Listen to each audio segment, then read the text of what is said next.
Hi, everybody. My name is Nick from Rich and the Bull, and I'm here with my good friend, Rich Ehrlich, and we're here to help you to think like the rich and sort out the bull so that you can make smart and sound financial decisions. Yeah, I got to tell you, this is going to be a fun show. You know, we talk about so many different things, Nick, but we talk about income producing real estate. We talk about making smart decisions. We talk about taxes and so on and so forth. And, you know, I'm really excited about this program today because we're talking about a game that is so dear to my heart, that's taught me a lot about finance. I want to hear your story about how you got started with this.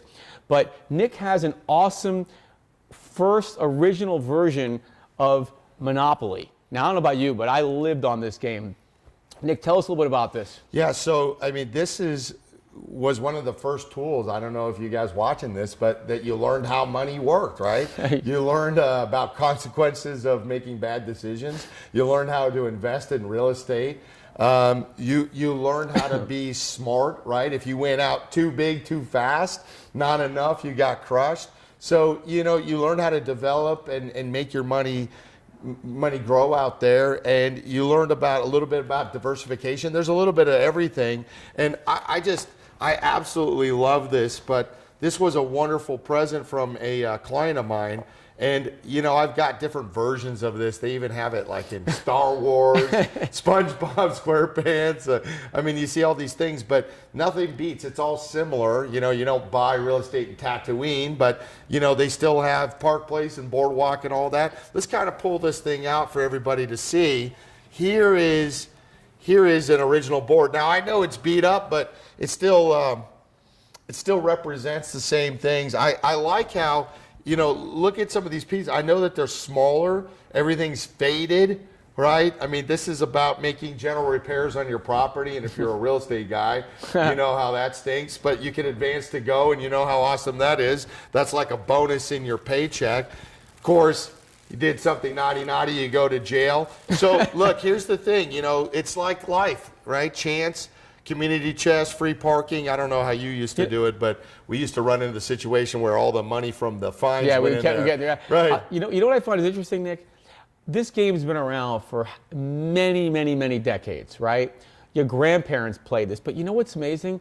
It shows you that the things in life that are most true, they remain the same. The concepts of accumulating income-producing assets, the consequences of making a poor decision, those stay the same. Maybe the board changes a little bit, but the principles stay the same, right? Yeah, and you know what I think was funny is that, you know, this game was really created after the Great Depression, and you know, there's money in here like before. You know, you have the different color money, $100 bills, 20s, whatever. I think this is kind of funny because in the old version, if you really got into trouble, then you had the bailout money, right? I mean, this just shows you that we just don't learn, right? I mean, well, they probably the 2008 version should have had another one of these. Yeah, I mean, but this is the thing, you know, that we always think that the government's going to step out and bail out all these companies. But I don't know about you, but me personally, I got a bad taste in my mouth after 2008. Yeah, and you know, after all these people that created these programs, nobody went to jail, right? No, nobody suffered the consequences. In fact, we went and bankrolled them out. Your tax dollars went to go pay for these people to get golden parachute retirement accounts, multi-million-dollar retirement accounts. And because they didn't learn their lesson, they actually doubled down and have more in mortgage-backed securities and higher debt leveraging today. Debt upon toxic debt, leveraged debt. This is what's going on today. Only, you know, we talked about how the 3-month bond just outpassed the 10-year. And guys, that's a definitive sign of a recession. But guess what? If anybody thinks that this presidency, this administration is going to deal with a bailout, first of all, it ain't going to happen. Right. Second of all, there's no money. All the money's been looted and is gone and doesn't exist. We have major deficits, major spending issues. Well, look, you talked about how things have not changed at all. And first of all, all of us, we can't make those changes. We can be smart about being proactive with our planning.